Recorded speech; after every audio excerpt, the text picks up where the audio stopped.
ಕಲಬುರಗಿಯಲ್ಲಿ ಕರುನಾಡ ವಿಜಯ ಸೇವಾ ವತಿಯಿಂದ ಪ್ರತಿಭಾ ಪುರಸ್ಕಾರ ಕಾರ್ಯಕ್ರಮವನ್ನು ಆಯೋಜನೆ ಮಾಡಲಾಗಿತ್ತು. ಸುಮಾರು 200ಕ್ಕೂ ಹೆಚ್ಚಿನ ವಿದ್ಯಾರ್ಥಿಗಳಿಗೆ ಪ್ರತಿಭಾ ಪುರಸ್ಕಾರ ಮಾಡಿದರು.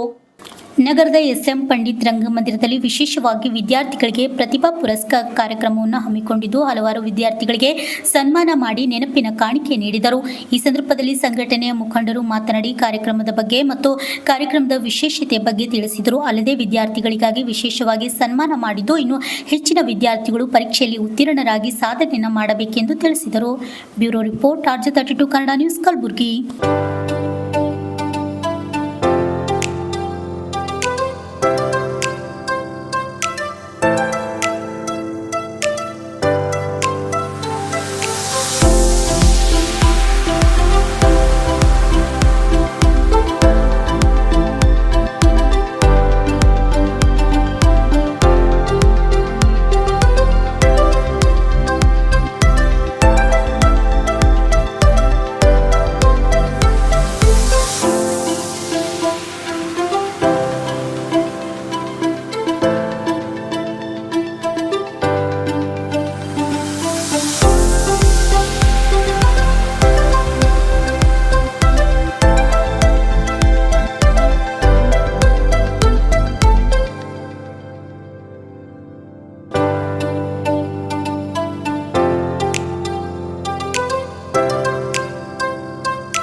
ಕಲಬುರಗಿ ಜಿಲ್ಲಾ ಘಟಕದ ವತಿಯಿಂದ ಪ್ರತಿಭಾ ಪುರಸ್ಕಾರ ಕಾರ್ಯಕ್ರಮವನ್ನ ಇವತ್ತು ಸುಮಾರು 200 ವಿದ್ಯಾರ್ಥಿಗಳಿಗೆ ಹಮ್ಮಿಕೊಂಡಿತ್ತು.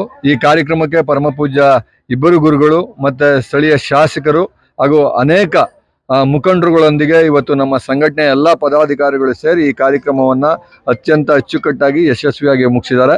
ಮುಂದಿನ ವರ್ಷದಿಂದ ಈ ಕಾರ್ಯಕ್ರಮ ಇದೇ ರೀತಿ ಮುಂದುವರಿಯುತ್ತೆ ಮತ್ತೆ ಇನ್ನು ಅನೇಕ ಕೆಲವು ಬದಲಾವಣೆಗಳನ್ನು ನಾವು ಮುಂದಿನ ವರ್ಷ ಮಾಡ್ತೀವಿ ಅಂತ ಈ ಸಂದರ್ಭದಲ್ಲಿ ಹೇಳ್ತಾ, ಈ ಕಾರ್ಯಕ್ರಮಕ್ಕೆ ಬಂದಂಥ ಎಲ್ಲ ವಿದ್ಯಾರ್ಥಿಗಳಿಗೆ ಮತ್ತು ಅವರ ಪೋಷಕರಿಗೆ ನಾನು ವಿಶೇಷವಾಗಿ ವಿಜಯ ಸೇನೆ ವತಿಯಿಂದ ಎಲ್ಲರಿಗೂ ಧನ್ಯವಾದಗಳನ್ನು ತಿಳಿಸಲಿಕ್ಕೆ ಬಯಸ್ತೇನೆ. ಮತ್ತು ಈ ವಿದ್ಯಾರ್ಥಿಗಳನ್ನು ಕರೆತಂದು ಶಾಲಾ ಶಿಕ್ಷಕರು ಸಹ ಅನೇಕರು ಇಲ್ಲಿಗೆ ಆಗಮಿಸಿದ್ರು. ಅವ್ರಿಗೂ ಸಹ ವಿಜಯ ಸೇನೆ ಪರವಾಗಿ ನಾವು ವಿಶೇಷವಾಗಿ ಅಭಿನಂದನೆಗಳನ್ನು ಆ ಶಿಕ್ಷಕರಿಗೆ ನಾನು ಸಲ್ಲಿಸಲಿಕ್ಕೆ ಬಯಸ್ತೇನೆ.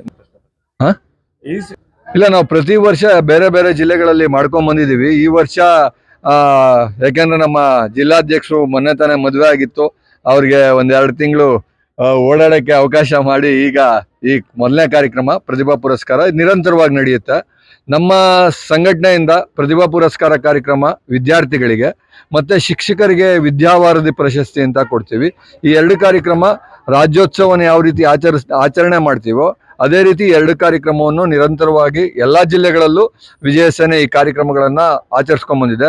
ಒಂದು ಗುರುಗಳಿಗೆ ಸನ್ಮಾನ ಮಾಡೋದು, ಇನ್ನೊಂದು ವಿದ್ಯಾರ್ಥಿಗಳಿಗೆ ಪ್ರೋತ್ಸಾಹ ನೀಡುವಂಥ ಕಾರ್ಯಕ್ರಮ. ಇದೆರಡು ನಮ್ಮ ಸಂಘಟನೆಯ ಉದ್ದೇಶ. ಹಾಗಾಗಿ ರಾಜ್ಯೋತ್ಸವದ ಜೊತೆಗೆ ಈ 2 ಕಾರ್ಯಕ್ರಮ ನಮ್ಮ ಸಂಘಟನೆಯಿಂದ ನಡೀತಾ ಹೋಗುತ್ತೆ. ಏನು ಮೊದಲನೇ ವರ್ಷ ವಿಜಯ ಸೇನೆ ವತಿಯಿಂದ ಕಲಬುರಗಿ ಜಿಲ್ಲೆಯಲ್ಲಿ ಒಂದು ಮಕ್ಕಳಿಗೆ ಒಂದು ಪ್ರತಿಭಾ ಪುರಸ್ಕಾರವನ್ನು ಕೊಡುವಂಥ ಕಾರ್ಯಕ್ರಮ ನಮ್ಗೊಂಡಂಥ ಮೊದಲನೇದಾಗಿ ಜಿಲ್ಲಾಧ್ಯಕ್ಷರಿಗೆ ಮತ್ತು ಈ ಭಾಗದ ಎಲ್ಲ ನಮ್ಮ ವಿಜಯ ಸೇನೆಯ ಪದಾಧಿಕಾರಿಗಳಿಗೆ ಅಭಿನಂದನೆಗಳು ಸಲ್ಲಿಸ್ತೀನಿ. ಏನು ನಮ್ಮ ಸಂಘಟನೆ ಪ್ರತಿಯೊಂದು ಜಿಲ್ಲೆಗಳಲ್ಲೂ ಮತ್ತು ಪ್ರತಿಯೊಂದು ತಾಲೂಕು ಮಟ್ಟದಲ್ಲಿ ಕೂಡ ವಿದ್ಯಾರ್ಥಿಗಳನ್ನ ಗುರುತಿಸಿ ಒಂದು ವಿದ್ಯಾರ್ಥಿಗಳಿಗೆ ಪ್ರತಿಭಾ ಪುರಸ್ಕಾರ ಕೊಡುವಂಥ ಒಂದು ಕಾರ್ಯಕ್ರಮನ ಮಾಡ್ತಾ ಇದ್ದು, ಈ ಸತಿ ವಿಶೇಷವಾಗಿ ಕಲಬುರಗಿ ಜಿಲ್ಲೆಯಲ್ಲಿ ಮಾಡುವಂಥದ್ದನ್ನ ಜಿಲ್ಲಾಧ್ಯಕ್ಷರ ನೇತೃತ್ವದಲ್ಲಿ ನಡೆದಿದೆ. ಒಂದು 200 ಜನ ಮಕ್ಕಳುಗಳಿಗೆ ಇವತ್ತೇನು ಪ್ರತಿಭಾ ಪುರಸ್ಕಾರ ತಗೊಂಡಿದ್ದಾರೆ. ಅದೇ ಥರ ಈ ಕಲಬುರಗಿ ಜಿಲ್ಲೆ ಏನು ಯಾವಾಗಲೂ ಕೂಡ ಒಂದು ವಿದ್ಯಾಭ್ಯಾಸದಲ್ಲಿ ಹಿಂದೆ ಉಳಿತಾ ಇದೆ ಅಂತ ಹೇಳ್ತಾ ಇರ್ತಾರೆ. ಆ ಒಂದು ಇದರಿಂದ ಆಚೆ ತರಬೇಕು. ಈ ಒಂದು ವಿದ್ಯಾರ್ಥಿಗಳು ಈ ಭಾಗದಲ್ಲಿ ಕೂಡ ತುಂಬಾ ಅವ್ರಿಗೆ ಪ್ರೋತ್ಸಾಹ ಮಾಡೋದ್ರಿಂದ, ಈ ಸಂಘಟನೆಗಳು ಆಗಿರ್ಬೋದು, ಮತ್ತೊಬ್ರು ಯಾರಾದ್ರೂ ರಾಜಕಾರಣಿಗಳು ಪ್ರೋತ್ಸಾಹ ಮಾಡೋದ್ರಿಂದ, ವಿದ್ಯಾರ್ಥಿಗಳಿಗೆ ಒಂದು ಹೆಚ್ಚಿನ ಸಂಖ್ಯೆಯಲ್ಲಿ ಪ್ರೋತ್ಸಾಹ ಮಾಡೋದ್ರಿಂದ ಅವರು ಕೂಡ ಒಂದು ಉನ್ನತ ಶಿಕ್ಷಣ ಚೆನ್ನಾಗಿ ಮಾಡಿ ಈ ಭಾಗದ ಹೆಸರು, ಈ ಜಿಲ್ಲೆಯ ಹೆಸರನ್ನ ಉನ್ನತಕ್ಕೆ ತರಲಿ ಅಂತ ಹೇಳ್ತಾ ಈ ಒಂದು ಪ್ರೋತ್ಸಾಹದ ಕಾರ್ಯಕ್ರಮನ ನಾವು ವಿಜಯ ಸೇನೆ ಪರವಾಗಿ ಈ ವರ್ಷ ಮಾಡಿದ್ದೀವಿ. ಪ್ರತಿ ವರ್ಷನೂ ಈ ಕಾರ್ಯಕ್ರಮ ಮುಂದುವರಿಯುತ್ತೆ. ಈ ವರ್ಷ 200 ಇರೋದು, ಮುಂದಿನ ವರ್ಷ 400 ಆಗಲಿ ಅಂತೇಳಿ ನಾವು ಕೇಳ್ಕೊಂತೀವಿ. ನನ್ನ ಹೆಸರು ಶ್ರೇಯಾ, ತಂದೆ ಹೆಸರು ರಾಜ್ಕುಮಾರ್. ನಾನು ಗೌರ್ಮೆಂಟ್ ಸ್ಕೂಲ್ ವಿಜಯನಗರ್ ಕಾಲನಿ ಇನ್ ಕಲಬುರಗಿಯಲ್ಲಿ ಓದುತ್ತಿದ್ದೇನೆ. ನಂದು 10th ಪರ್ಸೆಂಟೇಜ್ ಅನ್ಕೋರ್ 84. ಭಾಳ ಖುಷಿ ಇದೆ. ಎಲ್ಲ ನಮ್ಮ ಟೀಚರ್ಸ್ಗಳಿಗೆ ನಾ ಡೆಡಿಕೇಟ್ ಮಾಡೋಕ್ಕೆ ಇಷ್ಟಪಡ್ತೀನಿ. ಮತ್ತು ಇದು ಪ್ರತಿಭಾ ಪುರಸ್ಕಾರದಿಂದ ನಂಗೆ ಭಾಳ ಹೆಮ್ಮೆ ಅದ. ನಾನು ಒಂದು ಶಾಲ ಸನ್ಮಾನ ಎಲ್ಲ ಪುರಸ್ಕಾರ ತೊಗೊಂಡಿನಿ ಅಂಥೇಳಿ. ಮತ್ತು ಇವರಿಗೆಲ್ಲರೂ ಮಾಡಿದ್ದಕ್ಕೆ ಥ್ಯಾಂಕ್ಸ್ ಅಂತ ಹೇಳೋಕ್ಕೆ ಇಷ್ಟಪಡ್ತೀನಿ. Thank you all of you. ನನ್ನ ಹೆಸರು ಲಕ್ಷ್ಮೀ ಸಂಗಣ್ಣ. ನಾ ಸರ್ಕಾರಿ ಪ್ರೌಢಶಾಲೆ ಜೇವರ್ಗಿ ಕಾಲೇಜಿದಾಗ ಓದ್ತಿದ್ದ. ನನ್ನ ಪರ್ಸೆಂಟೇಜ್ 82.56. ನಮಗೂ ಒಂದು ಏನಾದರೂ ಹಿಂಗೆ ಸಕ್ಸಸ್ ಆಗಬೇಕು ಅಂತ ಏನಾದರೂ ಇದ್ರೆ ಹಿಂಗೆ ಸನ್ಮಾನ ಮಾಡಿದ್ರೆ ನಮಗೂ ಜರ ಹುಮ್ಮಸ್ ಬರ್ತದೆ ಅಂತ ಹೇಳಕ್ಕೆ ಥ್ಯಾಂಕ್ಸ್ ಹೇಳಕ್ಕೆ.